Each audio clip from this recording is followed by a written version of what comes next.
Hope that's not copyright, but oh well. Hi, let me fix this. There we go, right there.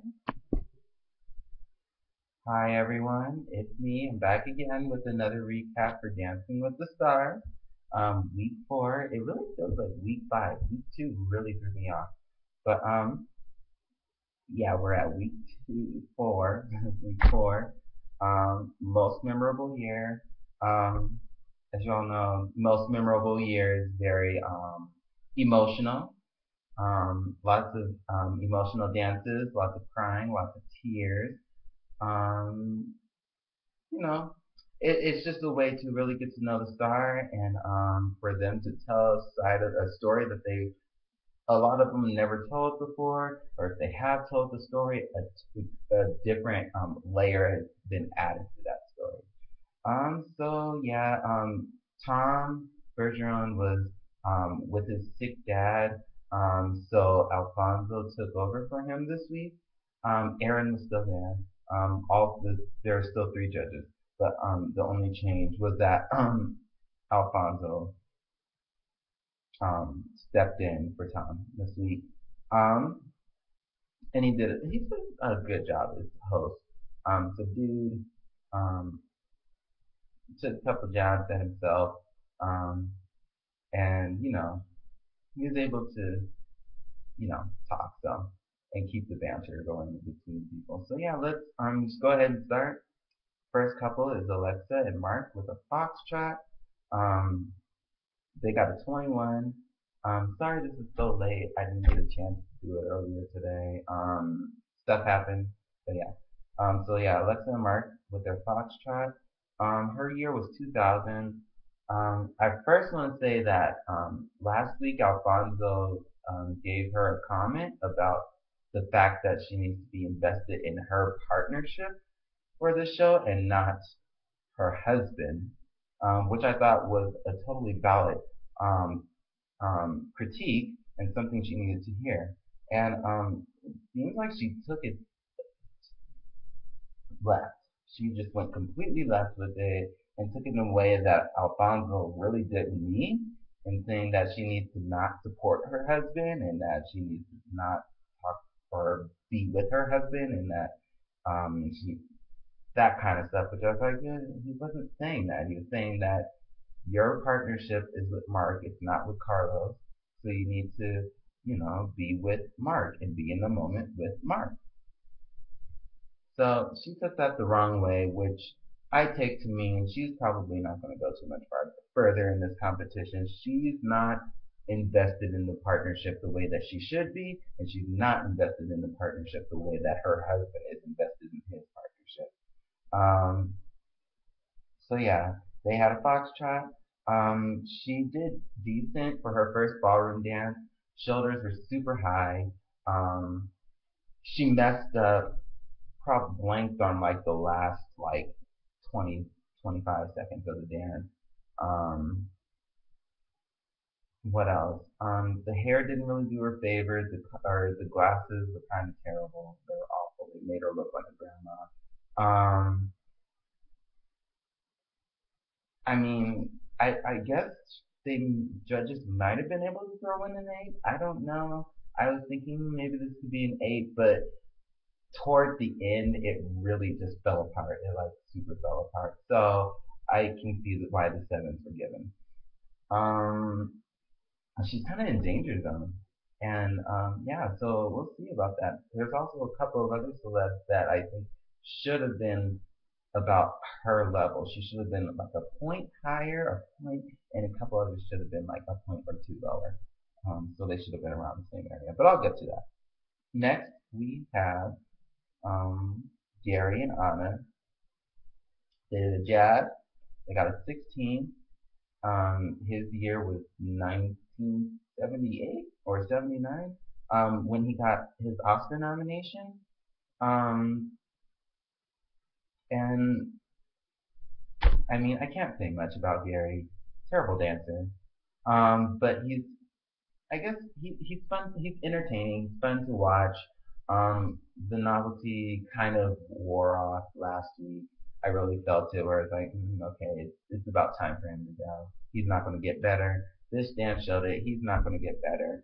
I was glad that this week he was on, not because I didn't like him, and it's just because we're getting down to the wire. There is one couple I would have rather see go before him. Just because I don't want to have my TV on mute whenever they come on and have to leave the room. But it was his time. I would have given him an extra. Well, it would be 2 weeks with switch up, but you know, he did his best. He really proved. Um, he was nothing like I thought he was going to be. He was actually way more entertaining, and I actually enjoyed what I saw from him, which I wasn't expecting to. So yeah, he did what he was supposed to do. Total control of the ballroom. Whenever he was talking, everybody else had to go by his rules, and I'm gonna miss that. I'm gonna miss From Russia with Love, as he would call Anna. Um, yeah. So Tamar and Val were next.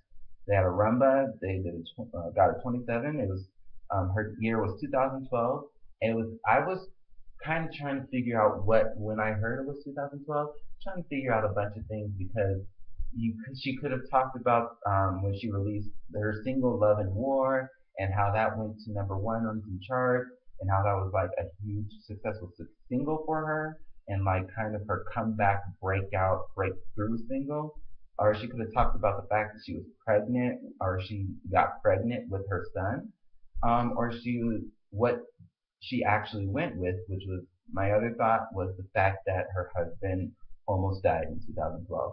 And this story kind of hits close to home for me because my dad had similar health scare in 2011. So I really felt what she was talking about. Um, so she got a 27. I thought this could have been a couple of points lower, and I'm not. It was a good dance, but she does some weird like bendy stuff with her legs. It's kind of like not quite there. Her hip hop action was great, but there's just something weird about her legs. Like they're just not quite under her body. She also still it's gotten better, but she still tends to fling her arms, and she's just dead in the face. There's no connection between her and Val. She's just dead. She just doesn't perform. It's just her eyes are dead. Her body performs, but up here in the face is nothing. And honestly, I think I've seen that in a couple of her videos. When she's dancing in her videos, she kind of just comes across as dead in the face. I've seen that in a few of her videos, where she's like singing and really belting and stuff, like she's alive, she's performing and stuff. So I want someone to really just watch videos of her performing and see like, okay, this is what you do when you perform on stage. Take it here and you're like, okay, think of this as if you're standing in front of a mic singing in front of a crowd. That's what I want them to do so that we can get that performance aspect in there because she's got it all. She's just not performing quite. So yeah, hopefully that gets fixed soon. Um, Next we have Hayes and Emma. They had a contemporary. His year is 2014 when his Vine career really took off and then he got famous and all that stuff. Um, they got a 27. Don't have much to say. Don't really know how to judge contemporary. Still, um, although it wasn't like terrible contemporary where it's just like flinging and wah wah wah. Um, it wasn't like that. It was more well thought out. So yeah, it's a nice dance. I'm actually seeing Hayes as a contender now. I'm really surprised by him. He really had control over his limbs for the first time. So I'm really excited to see what he does next week. Yeah, which is the switch up week. Week 5 is the switch up week, if you didn't know. Um, Next we have Alec and Lindsay, and they had a Paso Doble. And they got a 24. His year was this year, obviously with the train incident. Um, and terrorist attack and all that, that he stopped. Again, the dance was decent.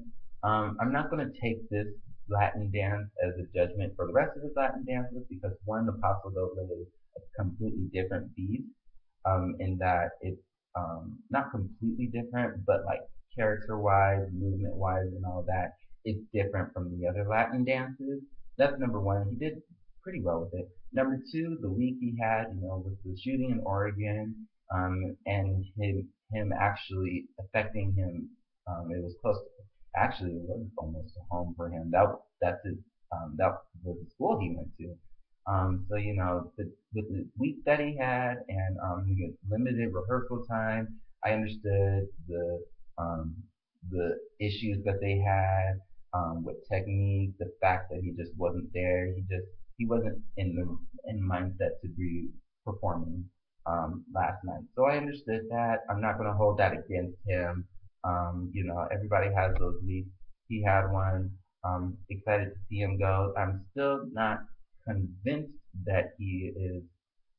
I'm not going to take away the fact that he's a contender. He is a contender. I'm pretty sure he's locked for the top four. Almost positive he's locked for the top four at this point. However, him winning, I don't see, just because I don't see him having Latin dances on lock. So we will see how he does with those in the coming weeks. Um, Next, we have Nick and Sharna, and they did jazz and they got a 27. His year was 1992. At first, I thought it was 96, but it was 92. Both would make sense. 92 is the year he joined the Backstreet Boys. 96 was, I guess, the year they released their huge successful album worldwide or something. I've always been under the impression that their like music career, people knowing them, and then putting out music started in '96 ish. So he did well. He did. They danced to Everybody, Backstreet Back. He did extremely well. I was he he was amazing. I'm just gonna put it out there. He was amazing. However, I wasn't super impressed, and I'm not saying that to be as a mean thing or anything. I'm just saying I kind of expected him to do well with it, um, and I almost feel gypped just because I really wanted them to save it for the Halloween episode so they could go all out and really pay homage to the video and to him and the Backstreet Boys and all that and really just go for it. Like I wanted it for this Halloween episode. It would have been an amazing number for the Halloween episode. This was just more of a scaled back version of it. Um, you know, I just, yeah, I really wish they had waited for this. Waited a couple more weeks. I'm sure he'll be here in a couple more weeks. Just waited for the Halloween episode and really do it. But still good. He was underscored. There should have been at least 110 in there, probably two or three. If we're being honest, it could have been 310. But yeah, um, good dance. I just wish they had waited a couple more weeks and done it for Halloween. And for all of you that have watched the video, you know why I say that. Next we have Carlos and Whitney. They did a waltz and they got a 25. Carlos's year was 2012. Okay, so you know I love Carlos. But I have to be honest. When he said his story, I was sitting there like, huh, oh, this is interesting. I've never heard this story. Because I knew they went on tour and all that in 2012. And yes, 2012 was the height of the peak of their success and stuff. They had Windows Down that came out that summer that was really hitting hard. They were just coming off of 2011, the success they had with that album. Well, that album came out in 2010, but their first album. But it went into 2011. They were coming off of the success with that and all the singles from there, and then they released Elephant. Is that the name of the album? I should know the name of the album. I have it. I think it's Elevate. Um, but yeah, they came out with that album. It was a great album, really really good. You know, did well on the charts. And then they had a tour with One Direction. They did great, and then it was over. And he was talking about how he's depressed and stuff, and he locked himself in his room. And I was like, huh, where's this going? So I'm thinking he's building up to like crack addiction, cocaine, heroin, meth, something along those lines. And to my surprise, he was talking about how he was addicted to weed and how weed, like, basically he hit rock bottom and was smoking weed every day. I looked at him. I looked at the TV, and then I just thought, how many people I know that actually smoke weed every single day, and it's not their ultimate downfall. It's not their low. It is what they do. And then I'm like, and I think about these celebrities, and I'm like, I just expected that. Like, I just expected for celebrities to smoke weed and it's just fine, because they're celebrities. I expect celebrities to do crack and cocaine and all that stuff because they're celebrities and they just have access to that stuff. So, like, I when he said weed, I was like, okay. So I was like, this is. And then he came out with the dance, and they were wearing white. And I mean, okay, I get it. He found God. He found his wife Alexa, or he met her, and a week into it, it was this big moment or whatever. But it just all seems so corny and forced. And I'm not trying to be mean, but the white and the lighting, like they're just under God's eyes, and the song Amazing Grace, and the movement and the story and all of that, I just was like, I cannot take this seriously. I was dying the entire time. I've never laughed so hard at a situation that's supposed to be sad and serious in my life. I was not expecting to be laughing like that. I was going off on Twitter too. It just, and there's some people who were going off also because it's like, really, your story is because of weed. Like, honestly, like, besides the fact that that's just so out there, the privilege behind that, like, and I'm not trying to get political and stuff, but it just, it really, I didn't get it. I didn't. The dance itself was good. It was his best dance yet. Um, I'm not going to take that away from him, and I probably would have liked it had all of that other stuff been taken away. Had I just seen, well, not even if I had just seen the dance for what it was, because even with the song and the costumes and the lighting, like I would have been like, what is this? Like, what is this?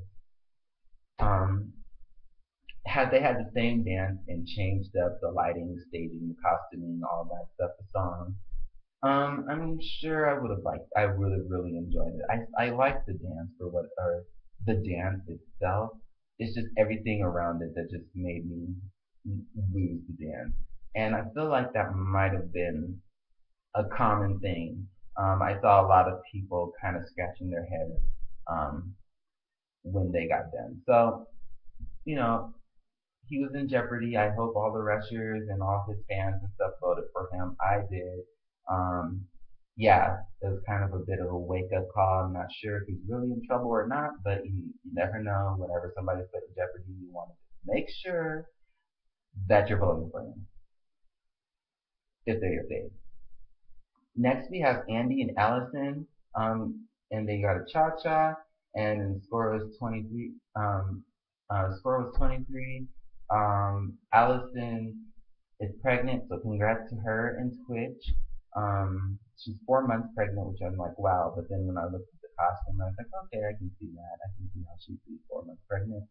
But yeah, um, the dance. I guess Andy looked more at ease this time, but she still just throws everything she knows about the dance into the dance and then does it at like full speed ahead, like Mach speed, like go, go, go, go, go. And Andy can't keep up. She even has issues with it. I'm just sitting like, please just settle down, Allison. Just settle down. You know, let let the dance have moments. There doesn't have to be a moment or a move filling up every single beat and every single second of every single song. It doesn't have to do that. Sometimes in dance you kind of need those moments in between the transitions and all of that stuff really make up the dance. And her dances become messy because she has all of these things thrown into it and there's really nothing else. So and it loses its art, it loses its artistry, it becomes way more like athletic. And it dance, nothing dance isn't athletic, but it stops looking like art and becomes more of a sport at that point. And it's like, you know, you want to have a balance between the two. That's what I like so much about dance is that it's art and it's also like, um, you know, athletic sports, you know, all that. I love that about dance. So I want her to find a balance between the two. And yeah, um, also it was only like really a cha-cha, like for a few seconds.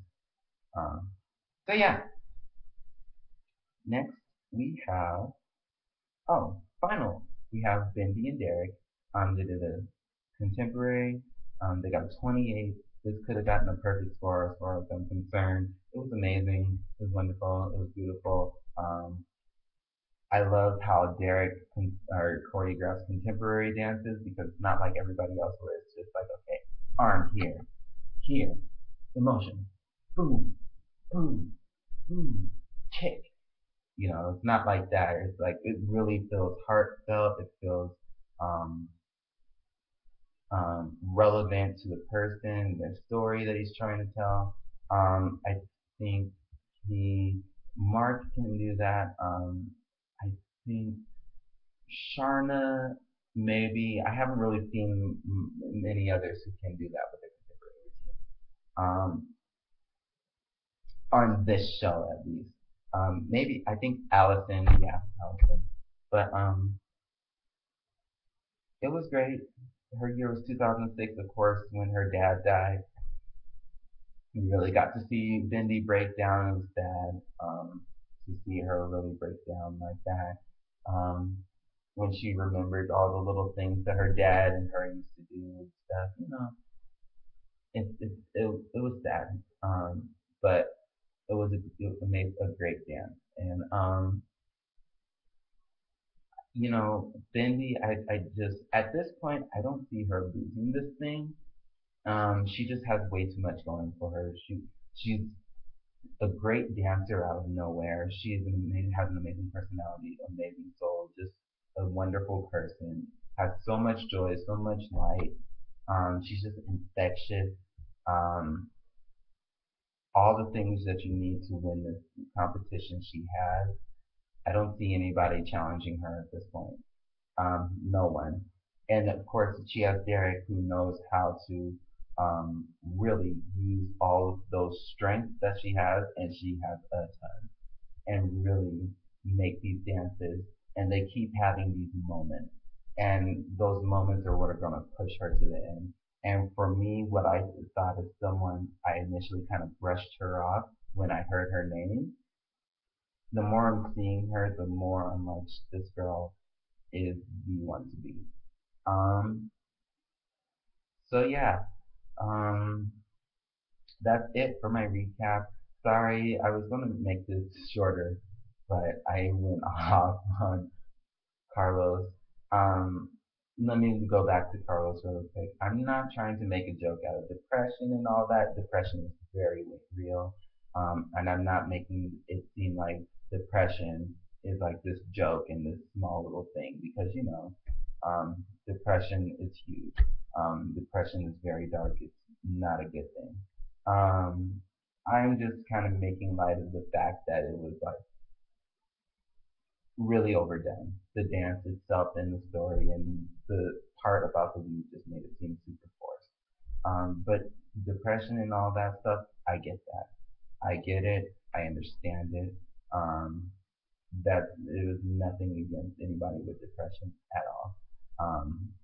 So I just wanted to throw that note in there, um, just to clarify what I was talking about.